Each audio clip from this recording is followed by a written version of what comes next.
हम पहले आपको एक वीडियो दिखाएंगे और उसके बाद एक जरूरी प्रेस वार्ता को संबोधित करेंगे।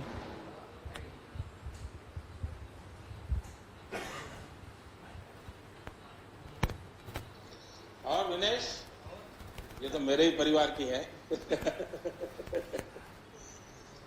तो विनेश, मैं पूरे परिवार को तुझे जानता हूँ, सुबह दिन रात नहीं देख सकता।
आप सबको हमारा नमस्कार।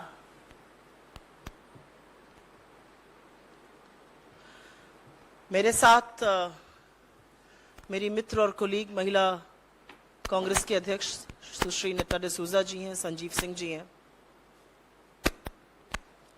मुझे नहीं पता आपको ये वीडियो देखकर क्या लगा, लेकिन मैंने भी पहली बार पूरा वीडियो यहीं पर देखा।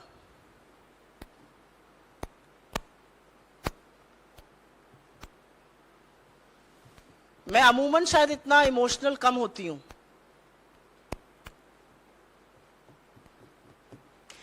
इस देश की सबसे होनहार बेटियां, इस देश की वो बेटियां जो अपनी पीठ से बड़े बड़ों को पटकनी देकर चारों खाने चित्त कर देती हैं। इस देश की वो बेटियां जब वो मेडल लाती हैं तो लोग लालायित होकर उनके साथ फोटो खिंचवाते हैं। उनको सड़कों पर ऐसे घसीटा जा रहा है कि वो मुजरिम हो। उनको सड़कों पर इस कदर बेइज्जत किया जा रहा है कि उन्होंने गलत किया हो। ये देश की वो बेटियां हैं जो इस देश के लिए ख्याति लाती हैं, जिनके पीछे मीडिया भागती है, जिनके साथ खड़े रहने में प्रधानमंत्री को भी गर्व का अनुभव होता है, जिनको वो ये कहकर संबोधित करते हैं कि तुम मेरे घर की बेटी हो, तुम्हें निराश मैं नहीं देख सकता हूं। आज इस देश में एक बहुत बड़ा इतिहास रचा गया। बहुत दुख हुआ ये देख के, लेकिन आज इस देश में बहुत बड़ा इतिहास रचा गया। इस देश में एक तानाशाह ने अपने राज तिलक का स्वांग रचा। इस देश में एक ऐसी संसद का उद्घाटन हुआ जहां लोकतंत्र को छोड़कर सब कुछ है। लेकिन सबसे स्याह इतिहास और आने वाला समय इसका साक्षी रहेगा कि जब एक तानाशाह अपना राज तिलक कर रहा था, तब हमारे देश की सबसे होनहार बेटियां इस तरह से घसीटी जा रही थी, मारी जा रही थी, डंडों से पीटी जा रही थी। स्याह इतिहास ये और भी है क्योंकि बेटियों का बलात्कारी उस सदन में मौजूद था। बेटियों का बलात्कारी उस सदन में मौजूद था, उसका सम्मान हो रहा था। और इस देश की बेटियों के ऊपर पुलिस टूट पड़ी थी। इनके छातियों पे मेडल रहता है, इनकी पीठ से वो पटकनी देती हैं। उन छातियों पर आज बूट थे, पीठ पर डंडे थे, और पुलिस उनको ऐसे खींच रही थी कि कोई वो दुर्दांत आतंकवादी हो।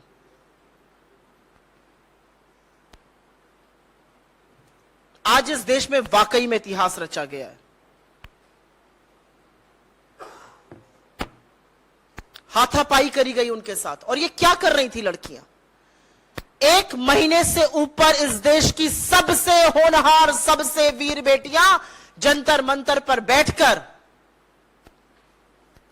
आपसे न्याय की गुहार कर रही हैं। न्याय देना तो दूर, आपने उनको आतंकवादी घोषित कर कर उनके साथ यह दुष्चार किया है।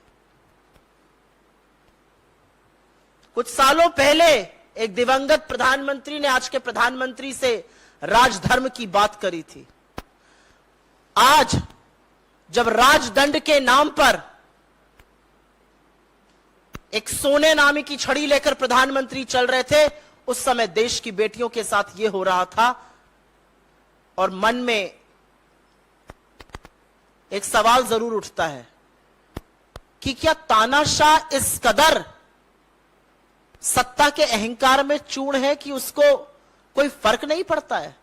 दिल्ली को छावनी बना दिया गया, किसी को आने की दिल्ली के अंदर इजाजत नहीं है।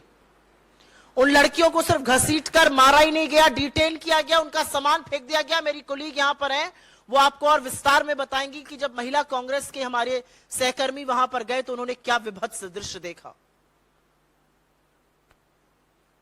लेकिन वो 1 महीने से न्याय की गुहार कर रही हैं, और न्याय के नाम पर सिर्फ और सिर्फ सरकार की चुप्पी और ये जो आज बर्बरता हुई है, ये नजर आ रही है।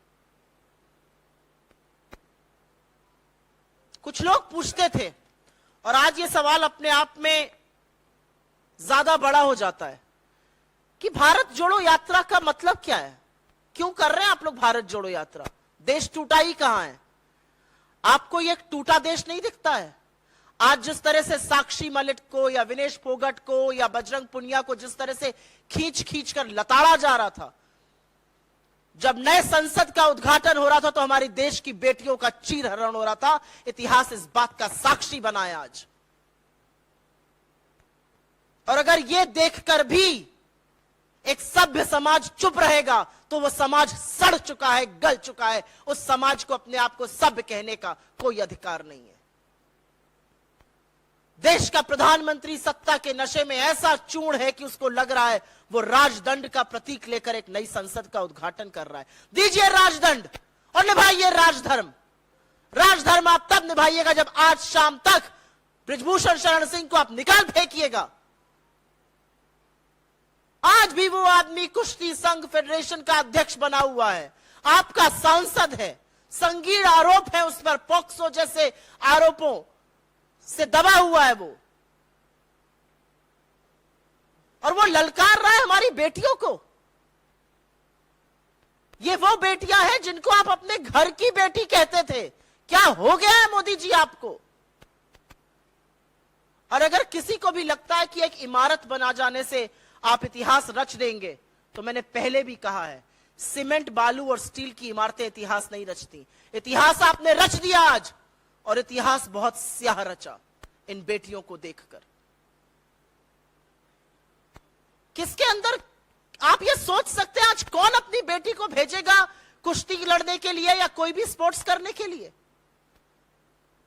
ये बेटियां बलात्कार का, यौन शोषण का आरोप लगा रही हैं। 2021 में विनेश फोगट ने प्रधानमंत्री को इस बारे में आगाह किया था। प्रधानमंत्री ने उस बारे में क्या किया? आज सवाल यह उठ रहा है। आज सवाल यह है कि आप जवाब नहीं दे सकते, आप कार्रवाई नहीं कर सकते, लेकिन आप इन बेटियों के साथ यह बर्बरता कैसे कर सकते हैं? आज हर स्वर, हर औरत यह सवाल पूछ रही है आपसे। यह मुद्दा बीजेपी की सांसदों का, महिला नेत्रियों का अब नहीं रह गया है, क्योंकि उनके अंदर का जमीर सत्ता की लोलुपता में मर चुका है। वो अपने आप को महिला और मां कैसे कहती है मुझे नहीं पता। अगर ये वीडियो देखकर आपकी आत्मा आपको कचोटती नहीं है और बोलने पर मजबूर नहीं करती, तो वाकई में आप अपना जमीर बेच खाए हैं। हम इस मंच से मांग करते हैं और बार बार ये मांग करते हैं कि बृजभूषण शरण सिंह को तत्काल बर्खास्त किया जाए, कार्रवाई हो और सरकार अपना दम्भ और अहंकार छोड़कर इन बेटियों की बात सुने। ये बेटियां क्या मांग रही हैं? 76 साल हम आजादी के मना रहे हैं। प्रधानमंत्री ने आज सवेरे कहा 9 सालों में महिलाओं की गरिमा की रक्षा हुई है।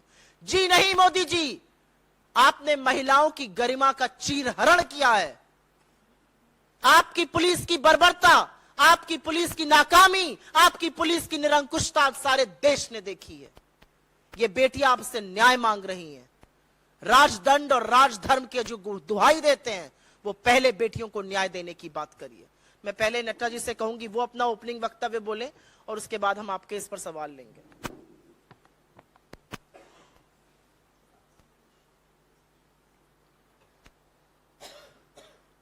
आज सच्चाई ये है कि नई संसद की शुरुआत महिलाओं के अपमान के साथ शुरू हुआ है। इसके लिए मैं मोदी जी को बधाई देती हूं कि उन्होंने भाजपा का जो परंपरा है, महिलाओं का अपमान, महिला शोषण, महिला उत्पीड़न, महिला को प्रताड़ित करना, ये उन्होंने जो भाजपा की जो परंपरा है, इस पर भाजपा की जो परंपरा है, इस परंपरा को जिंदा रखने का काम किया आज मोदी सरकार। और मोदी के नए सांसद में जैसे ही प्रवेश किया है, उसमें आज ये दिन हम सभी के लिए, देश की महिलाओं के लिए एक काला दिन है। क्योंकि जैसे मेरे साथी ने, सुप्रिया जी ने, उनकी एक एक लफ्ज में सच्चाई है। सच्चाई ये है कि जिस तरीके से देश की बेटियों के साथ, देश की गौरव के साथ, और दुख की बात यह है कि जिस इंसान ने एक बार कभी उनको गलती से बेटी पुकारा, कभी जिंदगी में कोई नहीं चाहेगा कि ऐसे लोग किसी को बेटी कह के पुकारे। उस बेटी के साथ और उन बेटियों के साथ जो हुआ है, वो आज किसी से नहीं छुपा है, देशवासियों से भी और देश के बाहर रहने वाले लोगों से भी नहीं छुपा है। आज का दिन भारतीय इतिहास में महिलाओं के लिए खास करके, जिस तरीके से भारत के गौरव को जिन बेटियों ने अपने सीने पे मेडल्स लेके आए हैं, उन बेटियों के सीने पे पुलिस के जूते, उन बेटियों को रगड़ा गया, खींचा गया, और उन बेटियों के हाथ में देश का झंडा था। कोई तालिबानी नहीं थे वो लोग। देश के झंडा के साथ आज अपमान हुआ है। बेटियों के हाथ में झंडा था, झंडा तक गिर गया। बेटियों, अगर मैं दिल्ली पुलिस होम मिनिस्टर से पूछना चाहती हूं, देश के झंडा को ऐसे गिराने का उनका कोई अधिकार नहीं है। सबसे पहले उन सभी पुलिस लोगों पे, सभी पे, और जिन्होंने उनको वहां पे आदेश दिया है, उन पे कार्रवाई होनी चाहिए कि देश के झंडा को अपमान सरेआम, जिस दिन नई संसद का उद्घाटन हो रहा हो, देश के बेटियों के साथ साथ देश का झंडे का भी अपमान हुआ है, हमारे तिरंगे का अपमान हुआ है। जिस तिरंगे के लिए देश के लोगों ने, बहुत सारे स्वतंत्र सेनानियों ने आजादी लड़ाई लड़ी है, आज उन सभी की जो खून उन्होंने देश के लिए बहा है, उनका अपमान आज हुआ है। एक और इनका अपमान, और दूसरी ओर संसद के अंदर यही बृजभूषण। मैं पूछना चाहती हूं प्रधानमंत्री जी से कि क्या लोकतंत्र यही है? क्या आज एक अपराधी सदन के अंदर और दूसरी ओर बेटियों पे जो उनके आदेश के हिसाब से दिल्ली पुलिस ने किया है, क्या बेटियों के अपराधी बीजेपी सांसद की मौजूदगी लोकसभा के अंदर, नए लोकसभा के अंदर, क्या यही मोदी जी का न्यू इंडिया है? न्यू इंडिया के नाम पे लोगों को बेवकूफ बनाना बंद कर दे। देश की जनता, देश की महिलाएं, देश की बेटियों के लिए, देश की बेटियां जो हैं अब बहुत जल्द एक होने वाले हैं। और आज मैं यकीन के साथ ये कह सकती हूं कि देश के कोने कोने में जिन बेटियों ने ये देखा है, जिन माओं ने ये देखा है, वो कतई चुप नहीं बैठेगी। और यहीं से इन लोगों की, इस भाजपा सरकार की जो तानाशाही का अंत होने के जो दिन है वो नजदीक आ रहे हैं। ये देखिए, बेटी के साथ साथ देश के झंडे का अपमान, भारत के तिरंगे का अपमान है ये। भारत के तिरंगे का अपमान भारत की बेटियों के साथ साथ देश की एक भी बेटी सहन नहीं करेगी। मोदी जी, मोदी सरकार, मैं इस प्रेस वार्ता के माध्यम से देश के कोने कोने में बैठे हुए बेटियां, माताएं और देश की जनता से कहना चाहती हूं, आज अगर ये बेटियां जो एक वक्त पे, जिनके लिए इसी प्रधानमंत्री जी ने रेड कारपेट वेलकम किया, आज अगर उनके साथ ये हो सकता है तो आम बेटी के साथ क्या हो सकता है। उठो, जागो, ये वक्त आ गया है।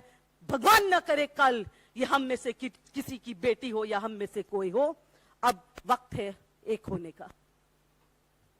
बहुत धन्यवाद। और मैं आपको दोबारा से यह दिखा देना चाहती हूं, जो विजुअल्स आपने स्क्रीन पर देखे, जैसा कि नड्डा जी ने कहा, ये संगीता और विनेश फोगट है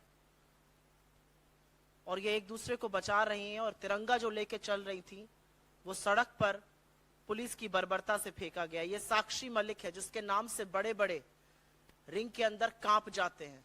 उसको पुलिस ऐसे पकड़ रही है कि कोई दुर्दांत आतंकवादी हो। ये ब्रजेश पुनिया है। ये सब वो लोग हैं जिनके साथ मोदी जी ने तमाम तस्वीरें खिंचाई। ये वो तस्वीरें हैं, क्योंकि जब तस्वीर खिंचाने का वक्त आता है तो ये मोदी जी तस्वीरें खिंचाने पहुंच जाते हैं।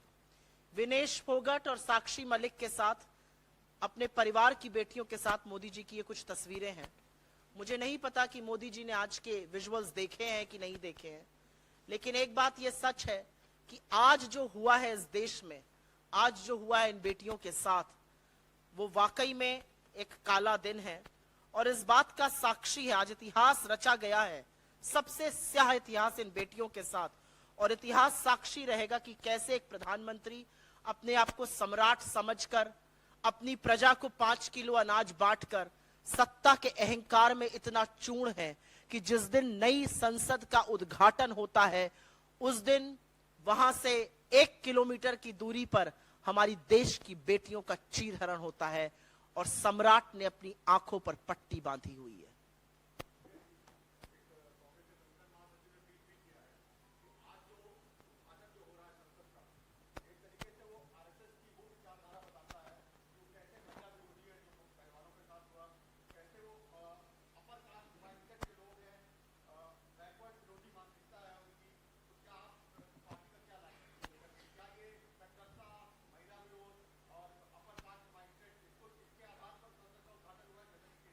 मुझे लगता है आज जो सबसे समर्पित भक्त है वो भी जब इन विजुअल्स को देख रहा है ना, जहां पर देश की बेटियां जमीन पर हैं, जहां पर देश की बेटियों के सीना पर बूट और लाठियां बरसाई जा रही हैं, वो भी ये कह रहा है कि ये सरकार महिला विरोधी है।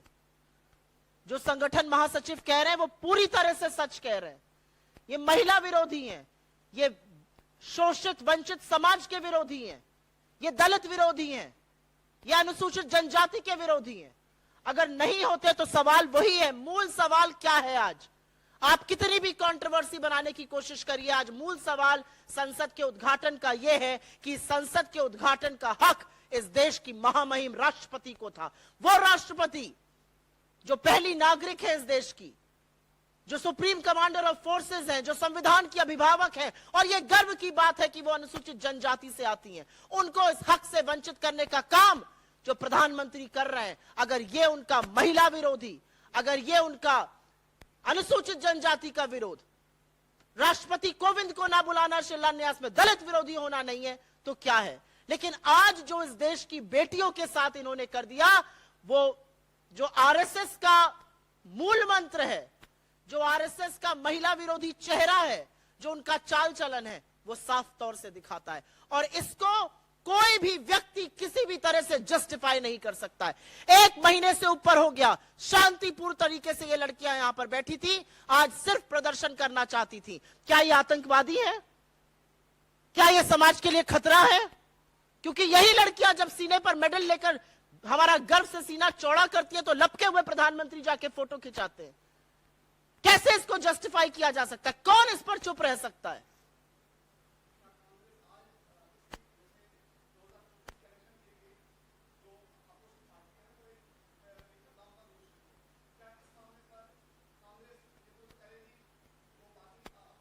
मैं इसका जवाब एक औरत होने के लिए दूंगी, मैं इसका जवाब कांग्रेस की प्रवक्ता होकर नहीं दूंगी। इसको राजनीति से मत जोड़िए। आपसे मेरा हाथ जोड़कर निवेदन है, मैं बिना ललोला आपसे कह रही हूं, इसको प्लीज राजनीति से मत जोड़िए। जो आपने देखा और जो हम दिखा रहे हैं, ये राजनीति से बहुत ऊपर है। ये इस देश की आधी आबादी की अस्मिता का सवाल है। मैं आज आह्वान करना चाहती हूं भाजपा की महिला सांसदों से, महिला मंत्रियों से, अब तो जागिए, देखिए क्या हो रहा है इस देश की बेटियों के साथ। इसमें कोई राजनीतिक लामबंद की बात नहीं है, इसमें कोई विपक्षी एकता की बात नहीं है। ये आधी आबादी का मसला है। प्लीज इसमें राजनीति मत लाइए, भगवान करके इसमें राजनीति मत लाइए। ऐसा करके आप इन बेटियों का जो मान सम्मान है उसको अपने पैरों के तले रौंद रहे हैं। गलत कर रहे हैं आप, मत करिए ये काम।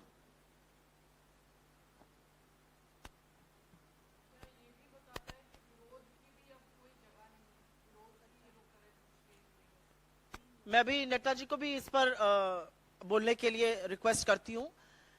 एक लोकतंत्र का मंदिर कहा जाता है संसद, उस इमारत का उद्घाटन हुआ, एक राज तिलक हुआ, विपक्ष कहां था, राष्ट्रपति कहां थे? अनुच्छेद 79 क्या कहता है? देश का संसद क्या है? राष्ट्रपति, काउंसिल ऑफ स्टेट्स, राज्यसभा और लोकसभा।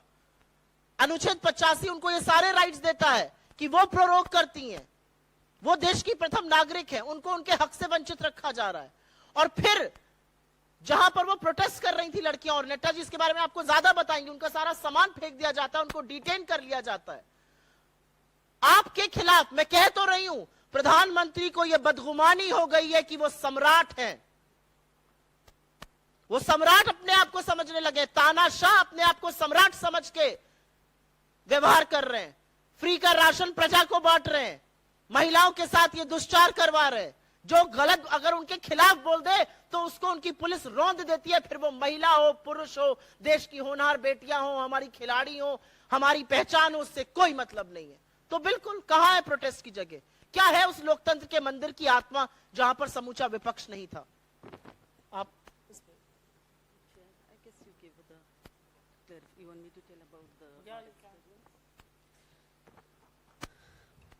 एक महीने पहले जिस दिन हमारी देश की गौरव ने वहां पे दोबारा वहां पे जंतर, आप सभी को पता है कि 3 महीने पहले भी, यानी कि 4 महीने पहले उन्होंने ये धरना शुरू किया था, उनको वहां से उठाया गया और उसके बाद 3 महीने तक जब कोई कार्रवाई नहीं हुई सरकार की ओर से, 3 महीने तक जब एफआईआर तक दर्ज नहीं हुई। आप सोचिए, हम उस देश में जी रहे जहां पे 0 एफआईआर होता है। जब कोई एफआईआर दर्ज नहीं हुई 3 महीने तक, उसके बाद देश की बेटियां और साथ ही बजरंग बली वाला बजरंग पूनिया, हमें बजरंग बली पूनिया पे गर्व है कि उन्होंने बजरंग बली होने का फर्ज अदा किया, हनुमान बने वो हमारी इन बेटियों के लिए, देश की गौरव के लिए। और इन्होंने दोबारा 1 महीने पहले यहाँ पे धरने पे बैठ गए थे। उस दौरान क्योंकि पहले उनको कोई भी 3 महीने तक उनको गुमराह करते गए, तो इन लोगों ने, देश के रेसलर्स ने ये मंच सभी के लिए खोल दिया, कोई भी सभी राजनीतिक पार्टीज के लिए भी। आप ये नोट कीजिए, पहले जब वो 4 महीने पहले जब वो धरना पे थे, तब उन्होंने सारे राजनीतिक पार्टियों से रिक्वेस्ट की थी कि वो इससे दूर रहे। 1 महीने पहले जब मैं उनको मिलने गई, जब उन्होंने ये मंच खोला, जिस तरीके से साक्षी ने पूरा मुझे उनके साथ क्या होता है, क्या हुआ है, कैसे ये पूरा गंद वहां पे फैला है, उन सभी के बारे में मुझे पर्सनली बताया साक्षी ने। मेरे रोंगटे कांप उठे। मैं यकीन नहीं कर पा रही थी कि जिस देश की बेटियों पे वो मेहनत भी करते हैं, मेडल्स भी जीत के आते हैं, और उस दौरान उनके साथ जो हुआ है वो शर्म की बात है। और साथ साथ ये बताया है कि इन्होंने ये बात वरिष्ठ सरकार के सबसे ऊपर जो भी बैठे हैं, प्रधानमंत्री जी तक भी ये बात अपनी पहुंचाई है। अब 1 महीने लगातार ये बेटियां जो है वो धूप में बैठे हैं वहां पे। हम लोग हमेशा वहां पे जाते थे उनसे मिलने, और इस 1 महीने के दौरान महिला कांग्रेस के बहुत सारे पदाधिकारी भी वहां पे गए हैं, उनके कैंडल मार्च में भाग लिया, उनके सिर्फ उनको हिम्मत देने के लिए, क्योंकि बिल्कुल सही बात है, हम पहले महिलाएं हैं, उसके बाद राजनीति। हमने वहां से ये अपील भी किया है भाजपा के सारे महिला मंत्रियों से, 80 के करीब जो बैठे लोकसभा में भाजपा सांसद है, उनको हमने अपील किया कि वो पहले महिलाएं हैं और बाद में वो भाजपा ही है। उनसे रिक्वेस्ट किया गया कि वो आए और इस यहाँ पे देश की बेटियों की बात सुने। पर दुख की बात है, ना स्मृति ईरानी जी, ना निर्मला सीतारमण जी, ना एक भी भाजपा सांसद ने वहां पे आके इन बेटियों की बातें ना सुनने की हिम्मत दिखाई, ना उन्होंने आके उनको जो एक संवेदनशीलता होनी चाहिए इनमें, ना उन्होंने ये किया है। आज जिस तरीके से सारे गेट्स बंद कर दिया गया, क्योंकि जो महिलाएं हैं वो देश के कोने कोने से आ रहे थे उनसे मिलने के लिए, ये जो आज जो महापंचायत बुलाई गई, मैं एक सवाल पूछना चाहूंगी मोदी जी से और उनकी पूरे सरकार से कि वो इस महापंचायत से इतने डरे हुए क्यों हैं? वो तो एक नॉर्मल सिटिंग था, महिला पंचायत, महिलाएं आते, अपनी बात रखते, सुनवाई होती वहां पे। जब इन बेटियों ने और साक्षी की मां ने ये रिक्वेस्ट किया कि हम बाहर नहीं जाएंगे, हमारी सुनवाई यहीं पे, हम जंतर मंतर पे ही बैठ के बातें करेंगे यहाँ पे, तब इतनी बड़ी तादाद में पुलिस फोर्स ने जिस तरीके से इन लोगों पे हमला किया है, और उद्देश्य एक ही है कि ये जो शांतिपूर्वक धरना है उसको बंद करने का, उनको खत्म करने का। इसी कारण से आज उनका वहां से तंबू भी निकाल दिया गया। जंतर मंतर जो एक जमाने में एक पूरा सड़क हुआ करता था जहां पे लोग आराम से जाके वहां पे अपना आक्रोश दिखाते थे, एक ऐसी सड़क है जंतर मंतर जहां पे लोग वहां पे जाके अपने धरनाएं करते थे। आज वो जंतर मंतर 100 मीटर के अंदर इन्होंने सीमित कर दिया। ये दिखाती है कि ये सरकार लोगों के जो विरोध भी जताने का जो अधिकार है वो उसको खत्म कर रहे हैं। मुझे लगता है कि जैसा कि हमने आपसे कहा, हमारी मांग है, पॉक्सो जैसे गंभीर आक्षेप लगे हैं बृजभूषण शरण सिंह पर, और इस समय जरूरत है कि वो पहले रिजाइन करें, एक निष्पक्ष कमेटी, सुप्रीम कोर्ट के निर्देशित कमेटी इसकी जांच करे पूरे मामले की। और हम बार बार कहते हैं कि सत्ता और सरकारें जो हैं वो नैतिकता से चलती हैं, और नैतिकता यही कहती है कि जो इस व्यक्ति पर इतने गंभीर आरोप लगे वो इतने सर्वोच्च पद पर नहीं बैठ सकता है, और इसको पूरी तरह से बचाने का काम गृह मंत्री अमित शाह और नरेंद्र मोदी कर रहे हैं। और इसीलिए हम उनसे सवाल करते हैं, आप इतने गंभीर, इतने संगीन आरोपों से घिरे हुए व्यक्ति को बचाने का प्रयास क्यों कर रहे हैं? क्योंकि एक तरफ बेटियों का विश्वास और अस्मिता है और दूसरी तरफ इतने घिनौने आरोप हैं।